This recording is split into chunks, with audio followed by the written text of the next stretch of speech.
Hi everyone, welcome back to the channel.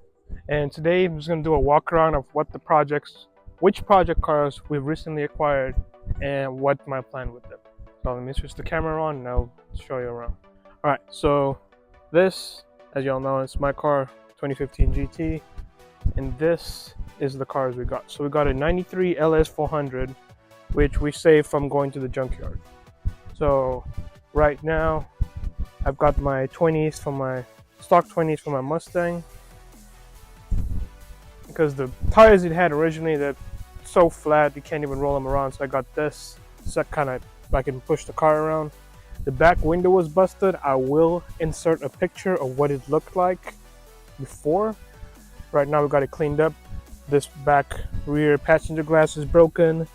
The seats, they were all weathered out and the springs and stuff were rusted, so I removed the seats, removed the back panels, so everything's stripped out.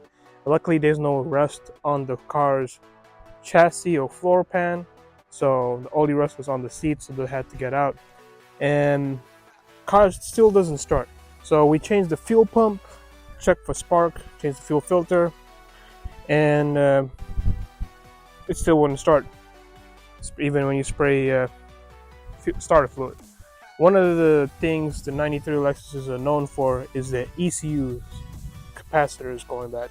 So we popped open the ECU, and what do you know, bad capacitors. I'll insert a picture in the video what the capacitors look like on this one.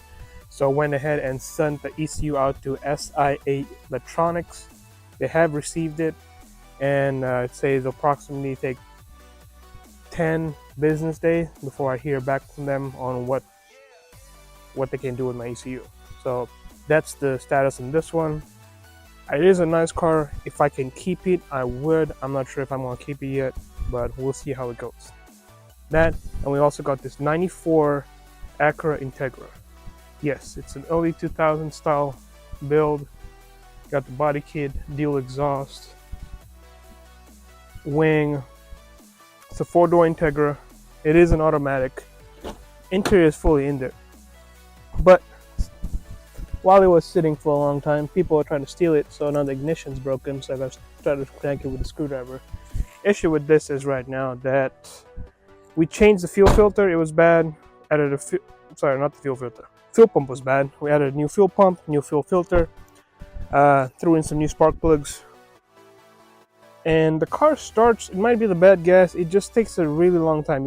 If you let it sit for a day, right, and it's cold, it just cranks and cranks and cranks, and eventually starts up. And once it's warmed up, it will start back on instantly. But once it's cold, it doesn't want to. So I'm not sure what's wrong with that. This is also going to be one of the cars I'm not sure whether we're going to keep or going to sell it. So we'll see how it goes from there. I do have some videos of me doing an oil change on this. We also did an oil change on this. Then I refresh all the fluids. It does move around on its own power, but it dies. The alternator is also gone out. It does not hold any charge or is able to charge the battery at all. So that's the current status with this. We have it listed at $2,000 right now. If anybody wants to buy it, DM me. If you're in the DFW area, let me know. Come pick this up. I would like this to go to a home that appreciates Hondas. Let me pop the hood real quick to show you. Everything underneath the hood is all stock.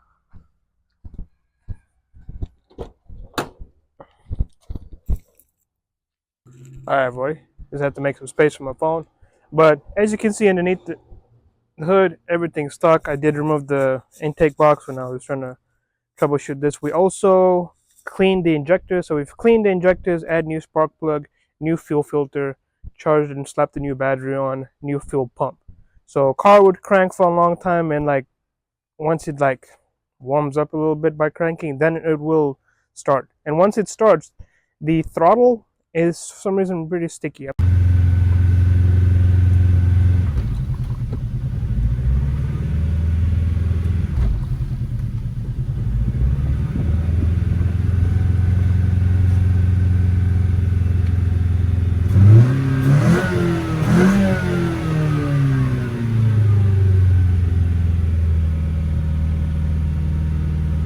I'm not sure if this needs to be rebuilt.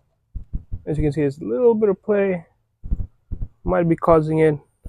I checked the throttle position sensor. It's reading good.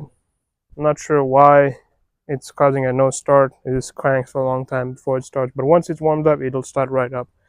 Also, I noticed the other day it has developed a leak, and it seems like it's leaking from this little sensor that's up here. I think it's like a temperature sensor or something, but it's leaking from there. So it's leaking coolant. That would need to be addressed.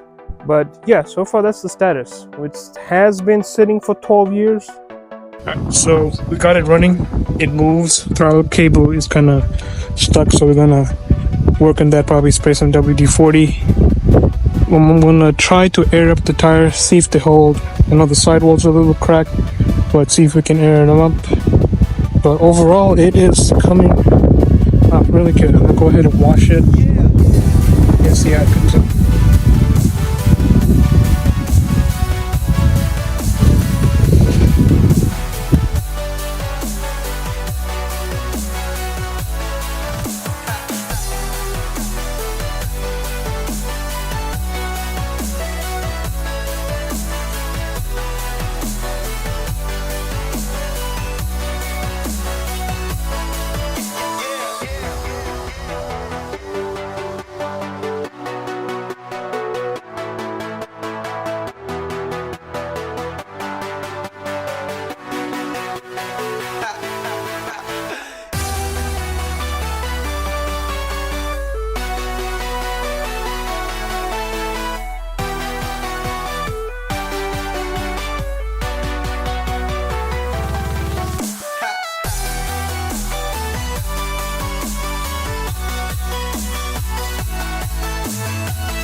For a car that's been sitting for 12 years, it doesn't look to be in that bad of a shape. You know, it starts up when when it wants to, but yeah, it's pretty cool. It also has folding side mirrors, which I don't think was an option in all Hondas and Integras. I could be wrong, but besides that, body's not too bad. There is some rust spots on this. You know, definitely needs a paint job. That one definitely has a better body than this one right here. But it is what it is, you know. It's a pretty nice car. Deserves to go to a good home. So hopefully someone can buy it and take it and build it to whatever they want to, you know. Probably GSR swap it, slap a turbo on it. Hope you're a pretty nifty ride. It's already white. I know white Integra is somewhat rare, so go throw a JDM front end on it, GSR swap, slap a turbo on it, and you got a nice project car, nice car, you know. But yeah, that's it for today's video. Just wanted to do a quick walk around on what I'm dealing with and what I'm trying to do with these cars. Besides that, on the Mustang, we sorted out the death wobble that was occurring from the rear end. It was the tow arm, the part of the tow. Oh, on the quarter. It was the tow arm. So the part of the tow arm that bolts onto the wheel hub, that needed to be torqued down. It wasn't torqued down fully. I think, if I remember correctly, it's 129 foot-pounds. So once I torqued it down, no more sway, car just hooks and just goes. But yeah, thank you for watching this video, guys. I'll be coming up with more soon. I will be dropping some montages of just doing watt logs on the cars we tune over here, so stay tuned for that, and y'all stay safe till we see you again. Peace.